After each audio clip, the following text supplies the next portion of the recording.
Bismillahirrahmanirrahim. Alhamdulillah, wassalatu wassalamu ala rasulillah. Babul wasiyyati bin nisa. Porosia dhe amaneti mbi gratë. Pra mbyllet kapitulli i martesës, edhe është e përshtatshme që kjo temë të jetë tema e fundit e këtij kapitulli. Normalisht kësaj pjese Islami ka kushtuar rëndësi, saqë pejgamberi sallallahu alajhi wasallam thotë një hadith, unë do të jem avokati dhe mbrojtësi i dy kategorive më të dobta në ditën e Kiametit, gruas dhe jetimi. Kjo është edhe një kapitull i veçantë në Kur'an, vjen me emrin En-Nisa, gratë. Dhe normalisht i është kushtuar rëndësi kësaj pjese si një amanet i Zotit ndaj nesh. عن ابي هريره رضي الله عنه ان رسول الله صلى الله عليه وسلم قال المراه كالضلع ان اقمتها كسرتها وان استمتعت بها وفيها عوج. Abu Huraira radiallahu anhu tregon se dërguari Allahu sallallahu alaihi wasallam ka thënë, gruaja është si puna e brinjës, nëse do ta drejtosh drejt fare thyhet, e nëse e lën ashtu e ke lënë si diçka që është e harkuar. Pra në kuptimin mos kërko që gjërat shkojnë, si të thëmë 100% si që menon ti, ose si mbas arsyes. Si më thënë, mashkulli ka si prioritet arsyen, femra ka si prioritet emocionin. Kështu që më shumë raportin me femrën me gruan, pra duhet të jetë raport i ngritur mbi emocionin se sa ti është të dush të çosh gjërat në vend ose në vi.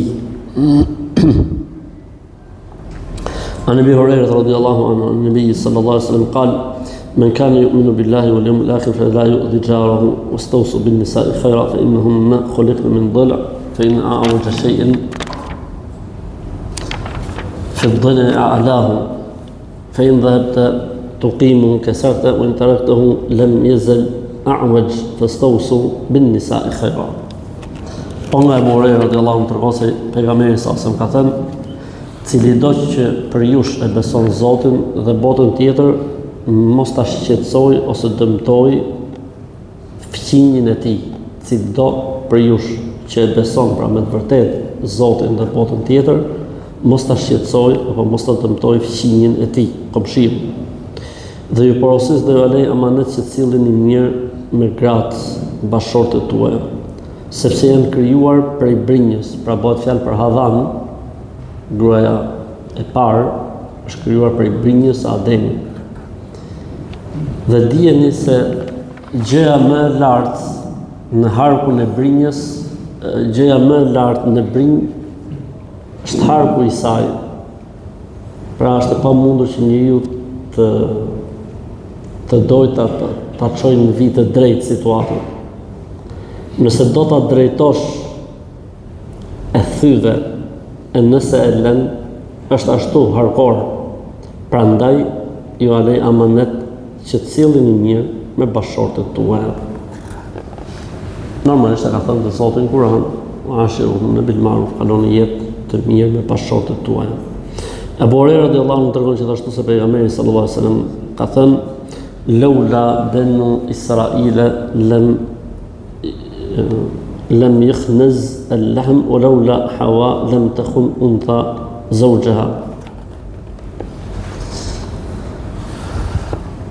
Abu Huraira radiallahu ta'ala anhu thotë, i dërguari Allahut sallallahu alajhi wasallam ka thënë, po mos të ishin Beni Israilët, nuk do të prishej asnjëherë mishi, dhe po mos të ishte Havaja, nuk do të kishte tradhtuar femër burrin e saj, mashkullin e saj. Cili është kuptimi i këtij hadithi? Hadithi flet për diçka që ka ndodhur. Për diçka që ka ndodhur, sepse Allahu xhallahu xhelaluhu kur sa Beni Israilëve që dilnin nga ajo koha që ne i dëm 40 vjet, Allahu xhallahu xhelaluhu ju dha aty në dy mirësi nga qielli. Cilat ishin këto dy mirësi? al-man was-salwa. Me t'ju adhonë Zoti këto dy mirësi, ata çfarë thanë? Çfarë kërkuan? I kërkuan Musait alayhis salam gjëra të tjera. I kërkuan Musait alayhis salam gjëra të tjera. Se thot ajeti në surën Al-Baqara, fumiha wa adesiha wa basaliha. Kërkuan për Musait alayhis salam perina. Zoti ju dha, si më thonë, mish dhe ju dha një lloj peltje si mjalt që dilte nga pemë, si puna dytët, po kur e hajsh ato ishte ëmbël si mjalt. Ata thanë jo na ndro. Atëherë Zoti ndëshkoi duke u prish mishi për herë të parë në atë kohë është prishur mishi. Dhe po mos ishte Havaja, nuk do të kishte traktuar femër mashkull në botë. Çfarë kuptimi ka kjo pjesa? Se po mos kishte femër, do të ishte vetëm Ademi alayhis salam, do të viste selam aleikum aleikum selam, maro historia. Do të mbyllë historia e njerëzimit me Ademi alayhis salam, do të kishte në të vërtetë tradhti. Pasi kur ka tregu një sunet universal, një ligj universal të Zotit. Nuk është tregu kjo pjesa këtu për të bërë me faj femrën, por është treguar si diçka që kur ka jetë bashkëshortore ka dhe gabime, jeta bashkëshortore ka dhe gabimet e veta. Dhe se më lehtë për të rënë gabime e ka gjinia femërore. Dhe se më lehtë për të rënë gabime e ka gjinia femërore. Kuptot pjesën apo jo?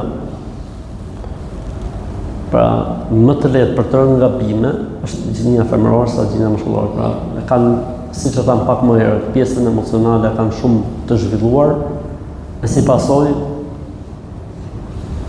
mendojnë se çdo gjë që fluturon hahet. E si pasojë pjesa më e madhe e gabimit kryhet nga ana e tyre. Po kjo nuk është, si më thënë, qortim për Havan, siç mund ta kuptoj dikush.